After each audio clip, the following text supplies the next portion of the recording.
कांग्रेस 150 साल पुरानी पार्टी है। ये परंपराएं, सदन के सेट अनसेट सारे नियम जो परंपराओं के माध्यम से स्थापित किए गए हैं वो इसी पार्टी के द्वारा स्थापित किए गए हैं। ऐसे में इतिहास में कभी ऐसा नहीं हुआ कि राष्ट्रपति जी के अभिभाषण पर आए धन्यवाद प्रस्ताव से पहले कोई भी स्थगन प्रस्ताव आए या उससे पहले किसी भी और विषय पर चर्चा हो। सबसे पहले राष्ट्रपति जी को जो दोनों सदन को संबोधित करती हैं उसके बाद धन्यवाद प्रस्ताव सर्वसहमति से सदन से पारित कर उनके पास भिजवाया जाता है और उसके बाद आप जिस भी विषय पर आप चर्चा करना चाहें सरकार चर्चा करने को तैयार है। ये बात डे वन ही चेयर की तरफ से भी कही गई थी। ऑनरेबल स्पीकर ने भी इस बात को प्रमुखता से कहा। आज केंद्रीय रक्षा मंत्री राजनाथ सिंह जी ने भी इस बात को प्रमुखता से रखने का काम किया। पर सिर्फ हंगामा करने के लिए आप हंगामा करेंगे, जबकि नीट का विषय विपक्ष भी जानता है। सरकार के पास इसमें छुपाने के लिए कुछ नहीं है, सरकार का क्या लेना देना। बट हाँ, जो जानकारी सरकार के पास आई है, सरकार का उत्तरदायित्व बनता है कि अपने हर स्टेक होल्डर से सरकार बात करे। इसमें कई बच्चे ऐसे हैं जो कि री एग्जामिनेशन के पक्ष में हैं, कई विपक्ष में हैं, कई नहीं चाहते कि री एग्जामिनेशन हो, और ये दोनों पक्ष न्यायालय गए हैं। न्यायालय में ये मामला पूरी तरीके से विचाराधीन है। ऐसे में पेपर लीक जैसा एक गंभीर विषय भी सामने आया है। पेपर लीक को लेकर भी केंद्रीय जांच एजेंसियां अपनी इन्वेस्टिगेशंस इस पे कर रही हैं। तो जब तक ये सारी रिपोर्ट्स नहीं आ जाती, जांच एजेंसियों की रिपोर्ट नहीं आ जाती, जब तक न्यायालय की तरफ से कोई वर्डिक्ट नहीं आ जाता, जब तक सारे स्टेक होल्डर्स से गंभीरता से बात नहीं हो जाती, कोई मतलब नहीं है सरकार का इसके ऊपर कोई भी फैसला लेने का।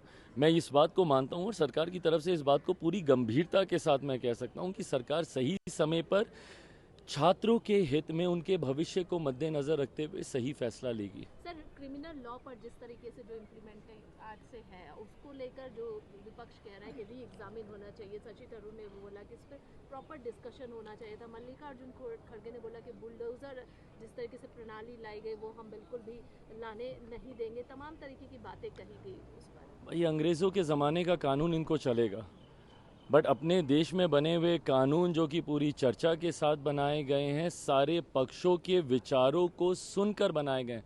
इसमें तो इवन आम जनता से भी भाई कई ऐसी चीज़ें हैं जो नए प्रावधान इसमें जोड़े गए हैं। मॉब लिंचिंग वगैरह जैसी चीज़ों की धाराएं इसमें जोड़ी गई हैं। जिस तरीके से नाबालिगों के साथ दुष्कर्म जैसी और जिस तरीके से ऐसी घटनाएं होती हैं, इन तमाम चीज़ों को इसमें इनकॉर्पोरेट किया जा रहा है, उसको लेकर इन लोगों की चिंताएं हैं। बट वो 19वीं सदी के समय का कानून चल रहा था, वो इन लोगों के लिए ठीक है। मेरी समझ के परे है कि भाई जस्ट बाय द वर्च्यू की सरकार ने कोई एक फैसला लिया है, आपको इसका विरोध करना है, ये सकारात्मक विपक्ष की भूमिका कतई नहीं हो सकती। लोकतंत्र में विपक्ष की भूमिका बहुत महत्वपूर्ण है, बट आपको अपनी भूमिका की गंभीरता को भी समझना होगा। हर विषय क्योंकि सरकार के द्वारा लाया जा रहा है सिर्फ इसको अपोज करेंगे, ये सोच पूरी तरीके से गलत है। भैया, चर्चा होकर इस कानून को बनाया गया, अब इसको लागू नहीं करेंगे तो क्या? कल को जब नारी शक्ति अधिनियम को जब धरातल पर उतारा जाएगा फिर ये लोग बोलेंगे कि भाई दोबारा इसके ऊपर चर्चा हो, दोबारा इसके ऊपर चेंजेस हो। क्यों हो भाई? जब एक बार जब तमाम चीज़ों की चर्चा होगी, अब जो उसको धरातल पर उतारने का समय, इम्प्लीमेंटेशन का समय है, और अब तो खैर इम्प्लीमेंट हो भी गया, उसके तहत पहली एफआईआर भी उस पर दर्ज हो गई।